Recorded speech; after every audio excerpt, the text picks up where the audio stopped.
Hello everyone, welcome back to new video. ಇವತ್ತಿನ ವಿಷಯ ಏನಪ್ಪ ಅಂತ ಕೇಳಿದ್ರೆ, SSC ಸ್ಟಾಫ್ ಸೆಲೆಕ್ಷನ್ ಕಮಿಟಿ ಒಳಗೆ ಟೋಟಲ್ 3300 ಫೇಸ್ 14 ಪೋಸ್ಟ್ ಕರೆದಿದ್ದಾರೆ. ಇದು ಅಪ್ಲಿಕೇಶನ್ ಯಾವಾಗ ಸ್ಟಾರ್ಟ್ ಆಗೈತೆ ಅಂತಂದ್ರೆ 13/4/2026 ಇದು ಅಪ್ಲಿಕೇಶನ್ ಸ್ಟಾರ್ಟ್ ಆಗೈತಿ. ಇದರ ಲಾಸ್ಟ್ ಡೇಟ್ ಬಂದುಬಿಟ್ಟು 4 ಮೇ 2026 ಲಾಸ್ಟ್ ಡೇಟ್ ಐತಿ.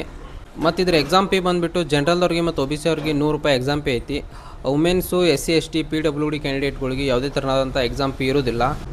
ಇದು ಅಪ್ಲಿಕೇಶನ್ನು 13/4/2026 ಸ್ಟಾರ್ಟ್ ಆಗೈತಿ. ಲಾಸ್ಟ್ ಡೇಟ್ ಬಂದುಬಿಟ್ಟು 4/5/2026. ಮತ್ತು ಇದು ಏನ್ರಿ ಅಪ್ಲಿಕೇಶನ್ ಹಾಕೋತ ನೀವು ಮಿಸ್ಟೇಕ್ ಮಾಡಿರಂದ್ರೆ ಅದನ್ನು ಕರೆಕ್ಷನ್ ಮಾಡ್ಕೊಳಕ್ಕೆ 11 ಮೇ 2026ರಿಂದ 13 ಮೇ 2026 ತನಕ ಮತ್ತು ಅವಕಾಶ ಕೊಡ್ತಾರೆ. ಮತ್ತು ಇದರ ಏಜ್ ಲಿಮಿಟ್ ಬಂದುಬಿಟ್ಟು 18ರಿಂದ 25, 18ರಿಂದ 27 ಅಂದರೆ ಪೋಸ್ಟ್ ವೈಸ್ ಇದಕ್ಕೆ ಏಜ್ ಐತಿ. ಟೋಟಲ್ ಹೇಳ್ಬೇಕಂದ್ರೆ ನಿಮ್ಗೆ 18ರಿಂದ 35 ಏಜ್ ಒಳಗಿನವ್ರು ಯಾರು ಬೇಕಾದರೂ ಈ ಅಪ್ಲಿಕೇಶನ್ ಹಾಕ್ಬೋದು. ಮತ್ತು ಇದರ ಎಜುಕೇಷನ್ ಕ್ವಾಲಿಫಿಕೇಷನ್ ಬಂದುಬಿಟ್ಟು SSLC PUC ಹಾಗೆ ಡಿಗ್ರಿ ಆದವ್ರು ಕೂಡ ಹಾಕ್ಬೋದು. SSLC PUC ಡಿಗ್ರಿ ಯಾರಾಗಿರುತ್ತೆ ಅವರು ಈ ಅಪ್ಲಿಕೇಶನ್ ಹಾಕೋಕೆ ಅನುಕೂಲ ಐತಿ. ಮತ್ತು ಇದರ ಪೇ ಸ್ಕೇಲ್ ಬಂದುಬಿಟ್ಟು salary pay level 1 to 8 CPC matrix 7 CPC matrix pay scale ಐತಿ as per required department.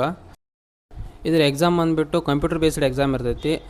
General awareness 25 marks, general intelligence 25 marks, ಮತ್ತು ಕ್ವಾಂಟಿಟೇಟಿವ್ ಆ್ಯಪ್ಟಿಟ್ಯೂಡ್ 25 ಮಾರ್ಕ್ಸು, ಮತ್ತು ಇಂಗ್ಲೀಷ್ ಲ್ಯಾಂಗ್ವೇಜ್ ಬಗ್ಗೆ 25 ಮಾರ್ಕ್ಸ್ ಎಕ್ಸಾಮ್ ಇರ್ತೈತಿ. ಇದಕ್ಕೆ ನೆಗೆಟಿವ್ ಮಾರ್ಕ್ಸ್ ಐತಿ. ಒಂದು ನೀವು ಆನ್ಸರ್ ತಪ್ಪು ಹಾಕಿರಂದ್ರೆ ಅದಕ್ಕೆ 0.50 ಮಾರ್ಕ್ಸ್ ನಿಮ್ಮ ತೊಗೊಂಡಿದ್ದು ಮಾರ್ಕ್ಸ್ ಒಳಗಿನ ಕಟ್ ಮಾಡ್ತಾರೆ. ಮತ್ತು ಇದ್ರ ಸೆಲೆಕ್ಷನ್ ಪ್ರೊಸೆಸ್ ಬಂದುಬಿಟ್ಟು ಫಸ್ಟ್ ಒಂದು ಕಂಪ್ಯೂಟರ್ ಬೇಸ್ಡ್ ಎಕ್ಸಾಮ್ ಇರುತ್ತೆ. ಅದಾದಮೇಲೆ document verification, medical examination, so last ನಿಮ್ಮ ಸ್ಕಿಲ್ ಟೆಸ್ಟು ಮಾಡ್ತಾರೆ. ಓಕೆ, ಇದೇ ಥರ ಮೋರ್ ಜಾಬ್ ರಿಲೇಟೆಡ್ ವೀಡಿಯೋಸ್ಗಾಗಿ ನಮ್ಮ ಪೇಜ್ನ ಫಾಲೋ ಮಾಡಿರಿ, ಹಂಗೆ ಲೈಕ್ ಮಾಡಿರಿ, ಶೇರ್ ಮಾಡಿರಿ, ಕಮೆಂಟ್ ಮಾಡಿರಿ.